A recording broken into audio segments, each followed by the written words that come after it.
घर खरीदने का सपना दिन ब दिन मुश्किल होता जा रहा है। ऊंचे दाम के चलते कई शहरों में खरीदारों ने प्रॉपर्टी से किनारा कर लिया है। बिल्डर नए प्रोजेक्ट ला रहे हैं लेकिन ग्राहक नहीं है, तो बिना बिका स्टॉक भी लगातार बढ़ रहा है और बिल्डरों के लिए पैसों की तंगी भी। तो क्या वक्त आ गया है कि दाम गिरेंगे? पिछले 4 दिनों से हम लगातार देश के रियल एस्टेट मार्केट की नब्ज टटोलने की कोशिश कर रहे हैं, जहां पर हम अलग अलग शहरों का हाल आपको बता रहे हैं। आज हम एक बार फिर यही कोशिश करेंगे और इसमें हमारा साथ देने के लिए मौजूद है रियल एस्टेट की नब्ज को पहचानने वाले डॉक्टर्स। चर्चा में दिल्ली से शामिल हो रहे हैं 99acre.com के business head Vineet Singh, Assotech realty के एमडी संजीव श्रीवास्तव, मुंबई से हमारे साथ हैं ज्वेलर के नेशनल डायरेक्टर मोहम्मद असलम साहब, और साथ ही रुस्तम जी के सीएमडी बोमन ईरानी। लेकिन चर्चा शुरू करें इससे पहले एक बार फिर डायग्नोसिस करेंगे रियल एस्टेट मार्केट की हेल्थ का। हमारे साथ है हमारी सहयोगी कविता कृष्णन, जो रोज हमें अलग अलग शहरों के प्रॉपर्टी बाजार का हाल बता रही है। कविता, क्या कहता है आपका डायग्नोसिस? जी, देश भर के बड़े प्रॉपर्टी मार्केट्स का हमने एक तरह से स्वॉट एनालिसिस किया और हमने पाया कि मार्केट के हालात या तो खराब है या फिर बिगड़ रहे हैं। शुरू करते हैं दिल्ली एनसीआर के प्रॉपर्टी बाजार से, जहां पर कीमतें 26% बढ़ी है और बिक्री घट गई है, जिस वजह से 1,80,000 से ज्यादा मकानों की सप्लाई मार्केट पर पड़ी हुई है। इसके अलावा जो है इन्वेस्टर के हाथ कई मकान फंसे हैं और अब ये दाम काट कर इसे बेचने लगे, इसलिए एक बहुत बड़ी सप्लाई अब मार्केट में आनी बाकी है। इसके बाद बात करेंगे देश के सबसे महंगे प्रॉपर्टी मार्केट मुंबई की, जहां पर पिछले 1.5 साल से बिक्री ठप पड़ी हुई है, क्योंकि कीमतें जो है एवरेज 11,000 पर स्क्वायर फुट तक पहुंच गई है। यानी 1,000 स्क्वायर फुट के मकान के लिए आपको 1 करोड़ से ज्यादा चुकाने पड़ेंगे दाम। इसके बावजूद जो है हम देख रहे हैं कि नए लॉन्चेस 27% बढ़ गई है और करीब 36 महीने का सप्लाई लेकर यह मार्केट चल रहा है और काफी बुरा हाल है इस मार्केट का। इसके बाद नजर डालेंगे, चर्चा करेंगे कुछ ऐसे स्टेबल मार्केट्स की, दोनों ही मार्केट के हालात अब तक तो फिलहाल काफी ठीक है, लेकिन कुछ ऐसे सिग्नल्स हमें इस मार्केट से मिल रहे हैं जिससे साफ हो रहा है कि ये मार्केट्स भी डिस्ट्रेस में है। बात करते हैं आईटी सिटी बेंगलुरु की। यहाँ पर हम देख रहे हैं कि कीमतें जो है 26% बढ़ गए हैं, जिस वजह से बिक्री 10% घटी है। इसके बावजूद जो है नए लॉन्चेस में कोई कमी नहीं आई है। 85% नए लॉन्चेस हुए इस मार्केट में और ज्यादातर प्रोजेक्ट जो है लग्जरी प्रोजेक्ट्स है, जिस वजह से भी बिक्री यहाँ घटी है। इसके बाद बात करते हैं पुणे की, जहां पर भी आईटी सेक्टर का काफी धूम है। यहाँ पर हम देख रहे हैं कि कीमतें 15% तक बढ़ी है, बिक्री में 7% की गिरावट आई है। पर यह अच्छी बात यह है कि बिल्डर ने अपने हाथ खींच लिए हैं। नए लॉन्चेस में 17% की कमी है। इसके बावजूद जो है इस मार्केट में कुछ प्रेशर अब नजर आ रहा है, क्योंकि सप्लाई बढ़ गया है इस मार्केट में। तो कुल मिलाकर हर मार्केट में बढ़ते दामों ने बिक्री पर एक तरह से ब्रेक लगा दिया है। दूसरी ओर सैलरीज में खास बढ़ोतरी नहीं हुई है। जॉब मार्केट को लेकर अब भी लोग काफी चिंतित है और इसीलिए हम देख रहे हैं कि जब तक कीमतें कुछ रैशनलाइज नहीं हो पाती है, तब तक सेल्स रिवाइव होना या किसी तरह का पिकअप प्रॉपर्टी मार्केट में होना बहुत मुश्किल है। जी, धन्यवाद कविता इस एनालिसिस के लिए। तो ये आपने देखा प्रॉपर्टी बाजार का एक डायग्नोसिस, जहां पर हमने 4 शहरों को लेकर एक नब्ज टटोलने की कोशिश की है और आपने देखा दिल्ली और मुंबई के आगे लाल लाइट जल रही है, यानी यहां पर खतरे की घंटी है। ये मार्केट कैसे हैं, चलिए इस पर चर्चा की शुरुआत करते हैं। सबसे पहले यहां पर हम बात करेंगे मुंबई की। बोमन ईरानी साहब, मुंबई में इस वक्त 1,80,000 ज्यादा बिना बिके घर का स्टॉक है। अब यहाँ पर यह भी कई बार विवाद हो जाता है कि आप स्टॉक किसको कहते हैं, लेकिन जो भी मार्केटेबल प्रोजेक्ट है, जहां पर घर आप बेच रहे हैं, जहां पर सेल्स रजिस्टर हो रही हैं, बने हैं नहीं बने हैं अलग बात है, तो आपको नहीं लगता 30 महीने का ये स्टॉक जो रखा हुआ है ये मार्केट को अनहेल्दी बना रहा है? आप जी जी बोलिए। विपिन, आप जिस तरह से फिगर्स बता रहे हैं, ये फिगर्स काफ़ी अरसे से घूम रहे हैं मार्केट में। लेकिन आप विपिन एक टेस्ट लीजिए कि एक साथ आपको 150 या 200 फ्लैट कहीं पे चाहिए। आप बोलते हो 1,30,000 घर पड़े हुए हैं, तो 150 या 200 घर चाहिए, ऐसा एक ऐड डाल दीजिए पेपर में और इसमें ऐसा एक कंडीशन डाल दीजिए कि आपको एक सोसाइटी या एक एरिया में इतने सारे घर चाहिए और आप देख लीजिए आपको मिलते हैं कि नहीं। This will be the litmus test जो आपको बता देगा कि दिस काइंड ऑफ फिगर जो फ्लोट हुई जा रही है, these are the kind of layouts that have been established over a long period of time और ये लेआउट्स अगले 10 साल में बनेंगी, लेकिन उनकी एफएसआई आज की तारीख में अगर फाइनलाइज हो गई है तो they come down as figures which are being utilised for spreading this kind of information. मैं मानता हूं मुंबई में आज की तारीख में भी राइट प्राइस की, राइट सेगमेंट की जो डेवलपमेंट चल रही है उसमें आज भी मांग काफी है। हमारी प्रोजेक्ट्स जो बन रही है in the outer areas of the city, जो सैटेलाइट एरियाज है सिटी के, वहां पे डिमांड आज की तारीख में भी उतनी ही जोरदार है। मैं मानता हूं कि प्राइसेस इंक्रीज होने से कस्टमर का ऑलवेज ऐसा मूड होता है कि we should wait for some time, या when people are giving this kind of information कि 1,30,000 घर पड़े हुए हैं, तो they wait for some time. लेकिन ये बात आपको मैं कॉन्फिडेंटली कह सकता हूं कि एट द राइट प्राइस अगर आपके कस्टमर के पास फ्लैट की जरूरत जो है वो बढ़ती जा रही है आज की तारीख में, and what customer really requires the right financing tools for purchasing of this apartment. Sentiment काफी बड़ा रोल प्ले करता है। ये sentiment is an external factor, इसको कंट्रोल करना किसी के हाथ में नहीं है। तो we will wait for some time and see. The rainy season has always been slow in Mumbai, but after the rainy season, immediately in August when Ganpati comes along and all the good festivities start off, again the demand will be huge. Right यहाँ पर असलम साहब, बोमन ईरानी कह रहे हैं कि जो कीमतें, ये स्टॉक को लेकर एक कंफ्यूजन हमेशा बना रहता है, लेकिन अगर सही प्राइस पर मिले, लेकिन अगर प्राइस की भी बात करें एमएमआर रीजन में, तो एक एवरेज प्राइस जो निकल के आता है वो 10,000 रुपए से ज्यादा हो चुका है। अगर आपको एक 2 BHK फ्लैट चाहिए तो आपके पास 1 करोड़ रुपए से ज्यादा होना चाहिए, यानी कुल 20 या 25 लाख की सैलरी ब्रैकेट में आप आते हैं तो एक घर अफोर्ड कर पाएंगे। आपको क्या लगता है कि प्राइजेस जो हैं वो अफोर्डेबिलिटी से काफी ऊपर चले गए हैं? बॉम्बे के लिए मैं बिल्कुल मानता हूं कि अफोर्डेबिलिटी अभी बहुत ही ज़्यादा एक डिस्टेंट ड्रीम हो गया है लोगों के लिए, क्योंकि 1 करोड़ के लिए आपको घर लेने के लिए आपने राइटली कहा कि आपका कम से कम 20 लाख का पैकेज होना चाहिए एनुअल, जो कि आज की डेट में अगर आप ओवरऑल वाइट कॉलर जॉब्स वाले लोगों की बात करें तो it not more than 20 to 30% से ज़्यादा नहीं होंगे बॉम्बे में भी। तो उन लोगों के लिए घर लेना, या तो उनके पास अपनी सेविंग होनी चाहिए या उनके पास कुछ और प्रॉपर्टी होनी चाहिए जिसको वो बेच के फिर इस घर को ले सकें। यही 2 ऑप्शन हो सकते हैं। लेकिन जो फर्स्ट टाइम बायर्स हैं उनका क्या है? मैं रुस्तम बोमन ईरानी जी के बारे में उनकी जो उन्होंने बोला है कि सैटेलाइट एरियाज़ में अभी भी ऑप्शंस हैं, मैं बिल्कुल एग्री करता हूँ उसके लिए कि यस वहाँ पर हैं। इन्हीं का प्रोजेक्ट है जो अपना थाने में है, आई थिंक वहाँ पर अगर अभी भी जो उनका स्कीम भी निकला हुआ था उसमें अगर वो लोगों को वो एक ऑप्शन दे रहे हैं डेवलपर्स, तो इस पूरे सिनेरियो में ये जो है कि डेवलपर्स भी ट्राई कर रहे हैं कि जो बायर्स हैं वो बाहर आएँ। 2080 स्कीम इसका बहुत ही अच्छा उदाहरण है कि आज आप 20% दीजिए और 80% आपको ऑन पोजीशन मिल रहा है।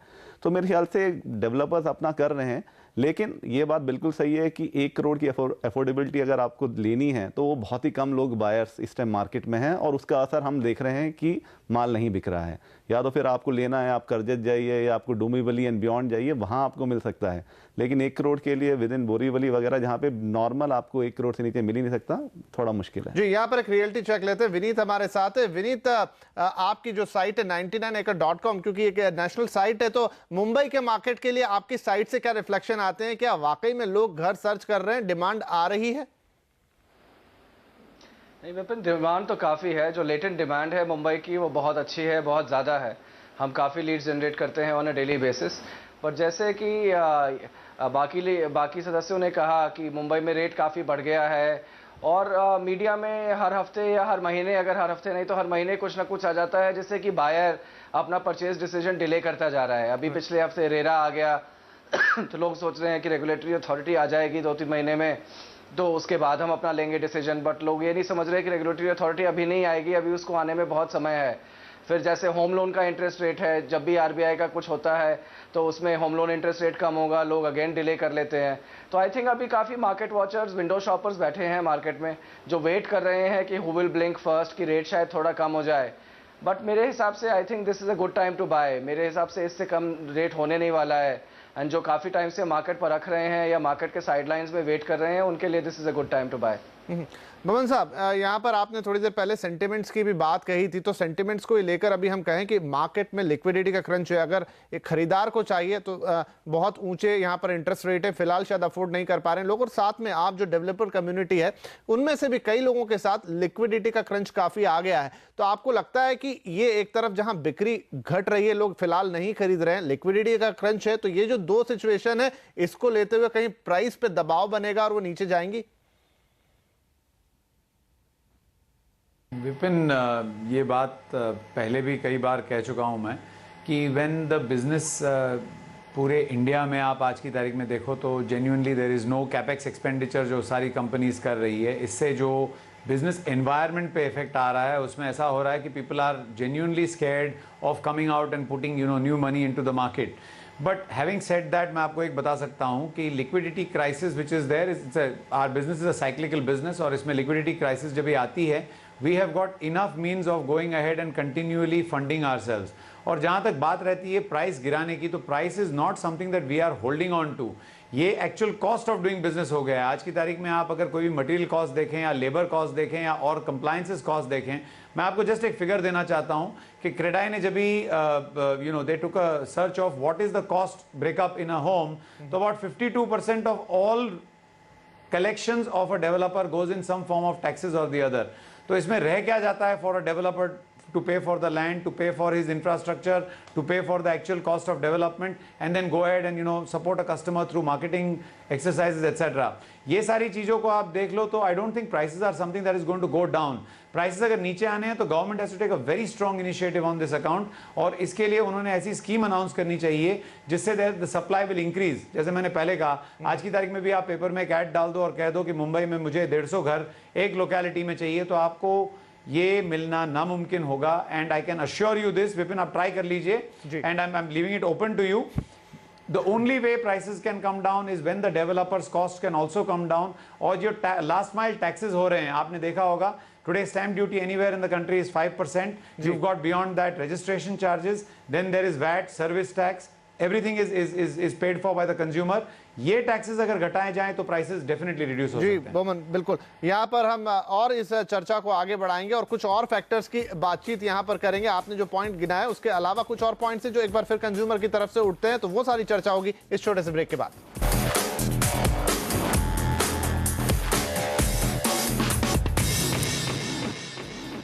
आप देख रहे हैं हमारी खास पेशकश प्रॉपर्टी बाजार, अब गिरेंगे दाम। हमारी चर्चा जारी है। ब्रेक से पहले हम बातचीत कर रहे थे मुंबई की, और अब रुख करेंगे दिल्ली एनसीआर का, जो कि एक और देश का बहुत बड़ा प्रॉपर्टी मार्केट। विनीत हमारे साथ है। विनीत, दिल्ली में इलाके बहुत सारे हैं और बहुत वाइड स्प्रेड प्रॉपर्टी का मार्केट है, लेकिन एक जो दिक्कत वहां पर है जो मुझे दिखती है सबसे ज्यादा, कि बहुत सारे घर बन गए लेकिन हैबिटेबिलिटी नहीं है, रहने के लिए लोग नहीं आए। आप बात कर लीजिए फरीदाबाद नहर पार की, या बात कर लीजिए नोएडा एक्सटेंशन की, या ग्रेटर नोएडा की। घर बहुत सारे लेकिन लोग रह नहीं रहे। और दूसरी बात यह कि आधे से ज्यादा घर वहां पर या तो ब्रोकरों के पास है अभी भी, या फिर वहां पर इन्वेस्टर का स्टॉक है। यानी जितना आपके पास प्राइमरी मार्केट में है उतना ही सेकेंडरी मार्केट में भी अवेलेबल है। ये जो सिचुएशन है मार्केट की, ये इसकी हेल्थ को कितना अफेक्ट करती है?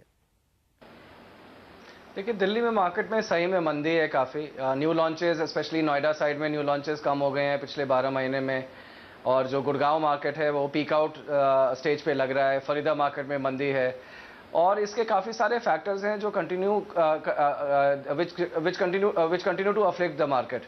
अब जैसे अगर आप नोएडा देखें तो नोएडा में नोएडा अथॉरिटी इंफ्रास्ट्रक्चर अच्छा बना देती है, पहले रोड, बिजली, पानी आ जाता है। और ग्रेटर नोएडा में जैसे आपने मेंशन किया कि वहाँ पे घर बने हुए हैं, बट वहाँ पे इंडस्ट्री नहीं है। मे बी एंड यूजर के भी काफ़ी घर हैं वहाँ पे, बट सिंस उनके ऑफिसेज वहाँ से काफ़ी दूर हैं और मेट्रो वगैरह नहीं है अभी ग्रेटर नोएडा में, इसलिए उनको पड़ता नहीं खाता कि वो वहाँ पे जाके रहें। फरीदाबाद और गुड़गांव की बात करें तो वहाँ पे घर पहले बनते हैं, इंफ्रास्ट्रक्चर फॉलोज लेटर।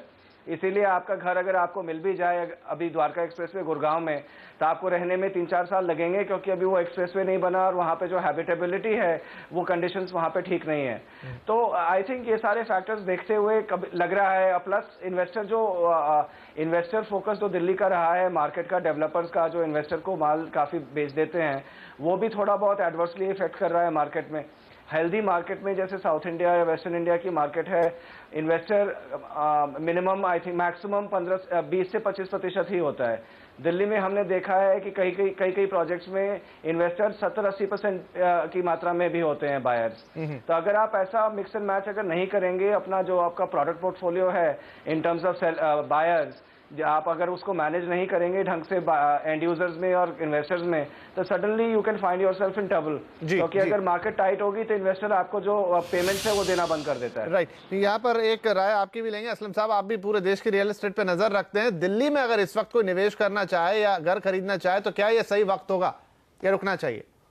नहीं, देखिए, जैसे हम लोग इस पे बात ही कर रहे हैं कि लोग जो वेट कर रहे हैं, आई थिंक एंड यूजर के लिए कोई भी राइट टाइम, कभी भी राइट टाइम हो सकता है। वो कभी भी लेना चाहे उनको लेना चाहिए, क्योंकि अगर आप इन्वेस्टर हैं और दिल्ली की अगर आपने बात की, मोस्टली इन्वेस्टर ड्रिवन मार्केट है, लेकिन अगर आप एंड यूजर है तो मेरे को लगता है कि इससे अच्छा मौका नहीं है, क्योंकि जिस तरह की चल रही है, जिस तरह की नहीं, मैं यहाँ पूछना चाह रहा हूँ, माफी चाह रहा हूँ, आपको बीच में टोकूंगा, कि हमने देखा ईयर ऑन ईयर करीब 26% का प्राइस जंप वहां पर भी आया, और जैसा हमने कहा कि काफी बड़ा स्टॉक यहाँ पर इन्वेस्टर्स का भी है, तो ऐसे में आपको लगता है कि ये स्टॉक भी बाहर निकलेगा तो प्राइसेस थोड़े और करेक्ट हो जाएंगे जहां पर भी है दिल्ली के प्राइसेस? नहीं, मुझे लगता नहीं है इसमें, क्योंकि जिन्होंने भी इन्वेस्टमेंट किया हुआ है उनकी कैपेसिटी है कि वो अभी तक इसको होल्ड करके रखे हैं। तो मुझे लगता है कि अगर आपको मिल रहा है, और हम बात करें कि ये जो स्टॉक है, मैक्सिमम स्टॉक जो है वो इन्वेस्टर का ही है, तो ये एक आपको एक अपॉर्चुनिटी देता है कि आप एक अच्छा नेगोशिएशन कर सकते हैं उसके बाद, क्योंकि उनको भी माल बेचना ही है। तो पॉइंट यही है कि अगर आप एक एंड यूज़र हैं तो डेफिनेटली आपको बाहर आना चाहिए और लेना चाहिए, क्योंकि एक बार मार्केट, क्योंकि मेरे व्यू में यह है कि अभी हम लोग कंसोलिडेशन स्पेयर में है, लाइक अभी कंसोलिडेट हो रहा है मार्केट। एक बार यहाँ से मार्केट उठेगा, वापस आपको प्राइसेस ज़्यादा हो जाएंगे और फिर मुझे लगता है कि देन आप again you will miss the bus. Right, Boman आपकी क्या राय होगी? कुछ मैं आपकी राय चाहूंगा दिल्ली पे यहाँ पर।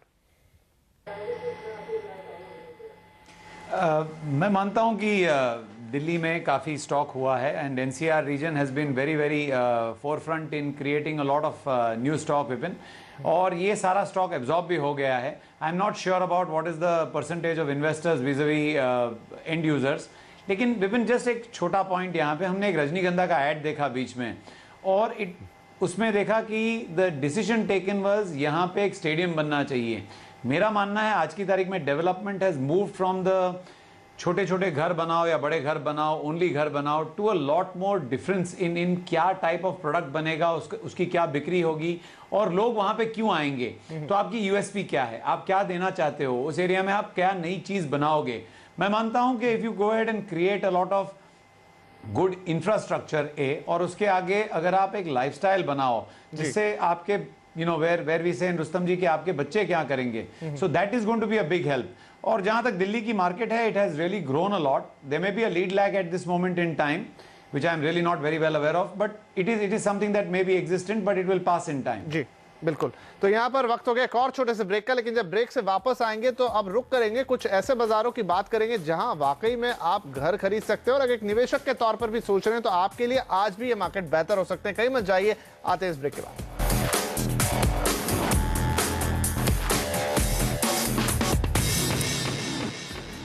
तो हम यहाँ पे देश भर के प्रॉपर्टी मार्केट का हेल्थ चेकअप ले रहे हैं और देख रहे हैं कि क्या अब दाम गिरेंगे या ऐसा मौका आएगा जब आपको और अफोर्डेबल प्राइस में प्रॉपर्टी मिल जाएगी। हमारे सभी मेहमान हमारे साथ बने हुए हैं। संजीव श्रीवास्तव भी हैं, नेशनल वाइस प्रेसिडेंट भी हैं क्रेडाई के, और एसोटेक के एमडी भी हैं। श्रीवास्तव साहब, आपको क्या लगता है कि इस वक्त वो कौन से मार्केट आपकी नज़र में हैं जो काफ़ी हेल्दी हैं? एक इंडस्ट्री के पॉइंट ऑफ व्यू से तो ठीक है, लेकिन एक कंज्यूमर के पॉइंट ऑफ व्यू से जहां उसको बेहतर रिटर्न भी मिलेगा और आज वाजिब दाम में प्रॉपर्टी भी मिल सकती है। देखिए साहब, ये टाइम टेस्टेड फार्मूला है। जितने टीयर 2 मार्केट्स हैं आज भी उनमें प्राइस अफोर्डेबल भी है, और वहाँ पे प्राइसेस को अगर देखा जाए तो फ्यूचर में ग्रोथ होने का अच्छा चांसेस है। सो ये बड़ा टाइम टेस्टेड मॉडल है। Tier 2 markets are always good sir. Mohammed Aslam sahab, यहाँ पर पुणे का भी हमने अभी जब हम बात कर रहे थे तो पुणे का भी जिक्र किया। पुणे एक ऐसा मार्केट है जिसको हमेशा से बेहतर माना गया है, करेक्ट सप्लाई रहती है, डिमांड भी बनी रहती है, प्राइसेस भी, लेकिन एक जो हम स्पाइक वहां पर आता हुआ देख रहे हैं कि अब काफी ज्यादा बड़े प्रोजेक्ट लॉन्च हो रहे हैं, काफी महंगे प्रोजेक्ट लॉन्च हो रहे हैं, और यही कारण है कि वहां पर सेल्स में भी एक डिप आया है क्वार्टर ऑन क्वार्टर 10% से ज्यादा का। इस वक्त क्या पुणे मार्केट अपनी इफिशियंसी को धीरे धीरे खो रहा है? देखिए, मैं बिल्कुल एग्री करता हूँ। इसमें वो कहावत है ना कि खरबूजे को देख के खरबूजा रंग बदलता है, तो बहुत असर बॉम्बे का वहाँ हो रहा है, क्योंकि बॉम्बे के डेवलपर्स काफ़ी पूना में एंटर कर रहे हैं, और वो क्या कर रहे हैं कि वहाँ पे जेवीज में जा रहे हैं, और पूना वालों का भी एक एस्पिरेशन है कि उनको भी एक अच्छे लग्जरी हाउसेज में लेना है, तो आई थिंक उसी को बनाया जा रहा है। और पूना क्योंकि एक इंडस्ट्रियल, IT और ऑटो हब है, तो उसके लिए जो वहाँ पे सैलरीज वगैरह भी हैं वो कंपेरेबल हैं विद, या बिजनेसमैन की भी बात करें तो जो उनकी इनकम्स है वो कंपैरिजन में सेम ही हैं विद बॉम्बे के साथ। तो डेफिनेटली वो आ रहा है, जिसकी वजह से जो पूना का अपना चार्म है, जो उनकी एक USP है, जैसे श्रीवास्तव साहब ने कहा कि टायर 2 सिटी में वो कंसिडर की जाती है, तो जो अफोर्डेबिलिटी वाला पॉइंट है वो थोड़ा धीरे धीरे मिस हो रहा है। अगर आप आज देखेंगे तो पूना की जो इंटीरियर एरियाज हैं, जो पुराना पूना है या हम लोग CBD कहते हैं उसे, सेंट्रल बिजनेस डिस्ट्रिक्ट, उसके आसपास जो प्राइसेस हैं वो काफ़ी बढ़ गए हैं। एवरेज प्राइस उस एरिया में अगर आप बात करें कोरेगांव, कल्याणी नगर एंड ऑल, तो एवरेज रेट 8 से 9 हज़ार पहुँच गया है, जो कि पूना के स्टैंडर्ड से काफ़ी ज़्यादा है। सो वो जो अभी भी है, लेकिन मैं कह रहा हूँ कि अभी भी काफ़ी चीज़ें हो रही हैं जिसकी वजह से पूना अभी भी अपना चार्म होल्ड किए हुए हैं। जी असम साहब, तो चलिए पूना का यह मार्केट चेक लिया कि अब थोड़ी यहाँ पर वो अपनी जो उसकी एक बेसिक यहाँ पर हम एक उसकी अच्छाई थी उसको लूज कर रहा है, लेकिन फिर भी वहाँ बचता है। विनीत, मैं बेंगलुरु के बारे में आपसे पूछना चाहूंगा। वो भी पुणे जैसे ही मार्केट कंसीडर किया जाता है, लेकिन उसकी हेल्थ पे भी यहाँ पर हम इफेक्ट आता हुआ देख रहे हैं, क्योंकि आईटी बेस्ड पूरा वहाँ का मार्केट था, आईटी अच्छा नहीं कर रहा है, तो थोड़ा असर मार्केट पे दिख रहा है। लेकिन फिलहाल आप मार्केट को कैसा देखते हैं? देखिए, मार्केट तो काफ़ी अच्छी है। इकोनॉमिक एनवायरनमेंट अच्छा नहीं है, जीडीपी ग्रोथ कम है, जॉब्स में हलचल कम है, इंक्रीमेंट्स अच्छे नहीं हो रहे हैं, मॉडरेट इंक्रीमेंट्स हैं, तो नेचुरली जो बायर सेंटिमेंट है वो अफेक्ट होगा and it will translate into lower volumes. But अगर आप मार्केट हेल्थ देखें तो बैंगलोर की मार्केट काफ़ी हेल्दी है, और जो बैंगलोर का ट्रेंड है वो चेन्नई, हैदराबाद, पुणे, इन हर मार्केट सिमिलर मार्केट में कन्वे होता है, क्योंकि जो बायर है वो एक यंग होम बायर है। पिछले 10 साल में होम बायर लगभग 10 साल लेकिन यंगर हो गया है। यहाँ पर एक जो और फैक्टर वो है कि हमने देखा है कि year on year 26% price increase हुआ है, और उसी के कारण हमने देखा है कि 10 से 12% वहां पर सेल्स गिरे भी हैं। तो आपको लगता है कि ये फिगर इतना बड़ा है कि पूरे मार्केट पे असर दिखाएगा या नहीं, ऐसा होता रहता है? नहीं, आई थिंक मार्केट तो अपने साइड में ले लेगा प्राइस इंक्रीज को। विपिन, यहाँ में मैं एक चीज़ आपको बताना चाहूँगा कि ये जो 3-4 हमारे टियर 2 या मेन शहर हैं दिल्ली और मुंबई के बाद, यहाँ पे जो 7,000 से लेके 10,000 रुपये स्क्वायर फीट का एक स्वीट स्पॉट है, जहाँ पे इस प्राइस रेंज में आपको लग्जरी प्रोजेक्ट्स मिल सकते हैं। अगर आप दिल्ली में देखें तो 7 से 10,000 के बीच में आपको एक मिड रेंज प्रोडक्ट मिलता है, और मुंबई में एक लोअर रेंज या एवरेज प्रोडक्ट मिलता है 7,000 10,000 पर स्क्वायर फीट की रेंज में। सो यहाँ पे एक यूनिक अपॉर्चुनिटी, हर एक स्वीट स्पॉट है लग्जरी प्रोडक्ट का बिटवीन 7 to 10,000 पर स्क्वायर फीट। राइट, तो अब क्योंकि समय की कमी है बोमन, चलते चलते आपसे एक मैं फाइनल रिमार्क चाहूंगा कि फिलहाल हमने देखा देश के रियल एस्टेट मार्केट अलग अलग मुंबई दिल्ली पे ज्यादा कंसंट्रेट किया और कुछ और मार्केट्स भी देखे। आने वाले 6 महीने में आप मार्केट को कैसा देख रहे हैं एक कंज्यूमर के पॉइंट ऑफ व्यू से? कंज्यूमर पॉइंट ऑफ व्यू से मैं मानता हूं कि अगर आपको घर लेना है तो every day is a good day. अगर आपको इन्वेस्टमेंट के हिसाब से लेना है तो you have to look into the places where the return will be higher, जैसे बताया गया कि टियर 2 सिटीज़ या satellite areas of good developing city में आप इन्वेस्ट कर सकते हैं। लेकिन इन्वेस्टमेंट्स जो होती है वो ऑलवेज आप कॉशन से करें, क्योंकि यू शुड ऑल्सो चेक आपका who is the provider of the service या who is the provider of the constructed amenity, ये सारी चीज़ें देख के ही करें। और बाकी रही बात which are the cities one can go to, मैं मानता हूँ Mumbai has always been in everybody's top mind slot.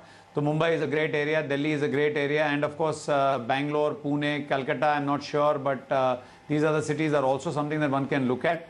And more than anything else, आपको घर ऐसी जगह में लेना चाहिए जहाँ पे आपकी बाकी सारी amenities develop हों।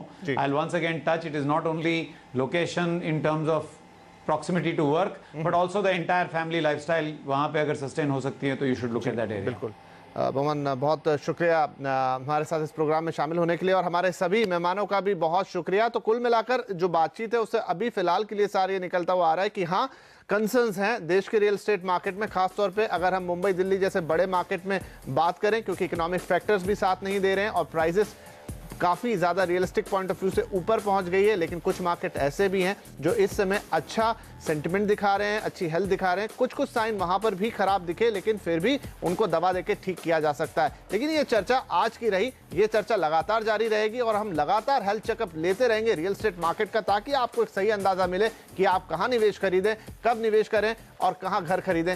तो आपसे लगातार होगी मुलाकात, लेकिन फिलहाल के लिए लेंगे इजाजत। नमस्कार।